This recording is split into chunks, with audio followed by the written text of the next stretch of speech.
Hello everybody, welcome to Dr. Stone episode, oh man, what are we on? 8? I think we're on episode 8, anime review. I should really check before I do these, it happens all the time. Episode 8, anime review. This episode, we got science. Science is cool, isn't it? We had swimsuits, beach episode, I guess, in a weird, it wasn't really it was a river. Beach, it counts, fine, beach episode. What else do we have? We had a lot of stuff going on. I thought I'm just enjoying myself with this. It's making science fun. Like, if you like science, that's fine, but science class? Nah.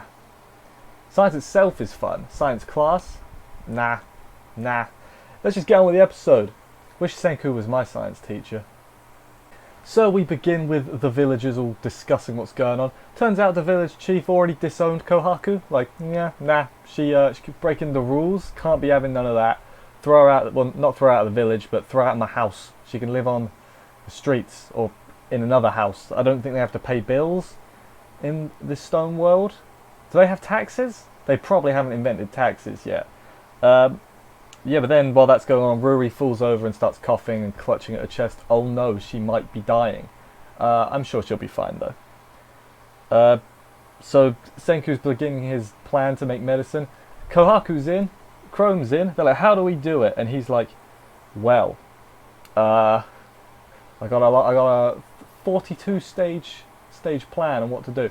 His first plan though is like, if I do this, the whole village will be on my side, and then I'll have my army ready to fight old Tsukasa. But then they tell you a bit how to make antibiotics. I didn't write it all down because he said it. Why? I don't need to repeat what he said. He said it. He's way more articulate than me. So if you want to know how to make antibiotics or antibiotic, it's antibiotic. That stuff, listen to Senku, I guess. Then he draws out a big old road map. I love road maps. They're just so cool looking with all the arrows and everything. It's one of my like little things I like. Yeah, then Senku's thing is like, this is going to take the rest of the season to make this, man. When you think did they even make iron today? They made like a little bit. Blimey, no, it's going to take a while. She's going to be long dead by the time they make the medicine. So, but at least they'll then have the medicine, I guess. Senku then, we get like a little bit of a few hours time skip. Senku's, I guess, just spent this whole time explaining things to them. They're like, no, this is how the world works. No, the world is not flat. Here's how everything works. Then he realizes, oh crap, the Earth's axis is actually shifted. So that's why his GPS from before didn't work, because the world is like tilted, I guess. Tilted a bit more. It's tilted anyway. And then Chrome has got a magnet, and Senku's like, that's a magnet, that. And he's like, oh, how did you know? And he's like, I know because I'm Senku. Look at my hair. I'm a genius. So yeah, they found a magnet, and he's like, you know what? That gives me an idea. They go to the river, as previously mentioned, in their lovely bathing suits, and find iron sand. They use the magnet to suck up the iron sand, I guess, and then they've got iron sand. Hooray! Then a watermelon person shows up. It's just a person with a watermelon on their head. No comment there. She's called Suika, and then she decides to help out as well, which is fandabby-dozy, as they say. Then they say something about Momotaro, and I still don't know what that is. I should just do a Google, but I haven't yet, so my bad. How do they know about the Momotaro? Ruri told them about it. Remember Ruri? She's the sick one. She's dying. She told them about it, so she knows things. Senku says, you know what? I'm interested in finding out what's going on with her. And then Chrome is like, whoa, man. Hold your horses. That's mine. And Senku is, let's just say Senku's amused. He's like, oh, I see. Then they call him a child a bit. Senku and Kohaku, cool thingy. I've forgotten names. Oh man, Chrome. They call him a child, which is like, oof. Big oof, my friend. And then they pump air into the furnace, and it's the type of job that nobody wants. What they're doing, just non-stop, hard effort for hours. Well, they say 20 to 30 hours. Then they did it, and then they were like a little smidge. They either did it or they fell asleep, and then they decided we need more manpower.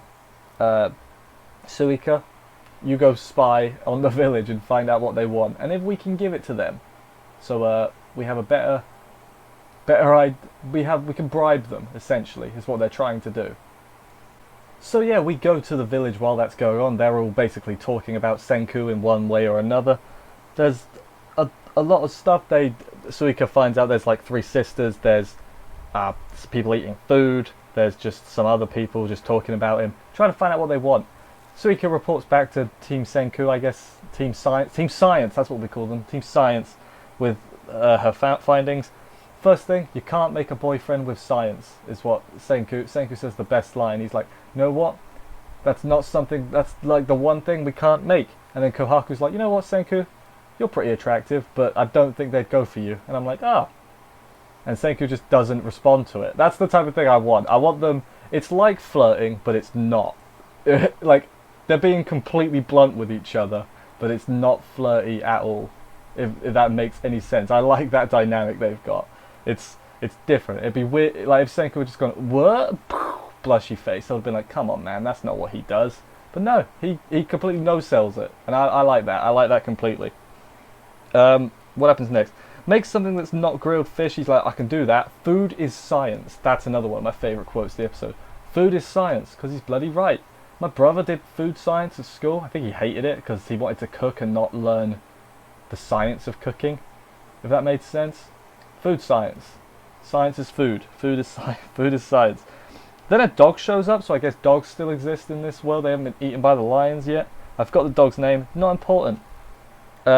Seeing what the Suika are playing with the dog with the thing gives Senku an idea. We're going to make some tasty fish with this foxtail millet. They make some sort of flour type thing. They make ramen, is basically, I'm just going to cut to the chase. They make ramen. The other 3, that being Suika, Chrome, and the other one, Kohaku, eat the ramen. They're like, this is the best thing I've ever eaten. This is delicious. How could anything be this good? Senku eats it and he's like, nah man, that's not good. Because basically it's crap ramen, but compared to what the stone people have been eating, it's deluxe. But yeah, then at the end of the episode they make a ramen cart, like a festival cart that sells ramen, just park it at the end of the bridge. They're like, come get your ramen, like, come on. Senku's making a peace offering. It's not really a peace offering, it's like, I'm gonna tame this village with ramen, is I think what he said. So Senku, that's a good plan. I approve of this rather than a hostile takeover of the village, because he could probably do it. Just make some weapons. He could probably do it if he made some science. He can make some explosives, just boom, and then just destroy the bridge. Then they're trapped. They can't get any food. They would rely on you. I feel like I might be more evil than Senku. Senku's a good guy. I'm a good guy too, but Senku's an evil genius. He's not really evil. He's pretty smart though. Anyway, that's enough of that. Thank you everybody for watching. I hope you enjoyed this review. If you did, consider subscribing for the many other reviews everywhere. Yeah, I'll see you next week for another episode. And bye guys.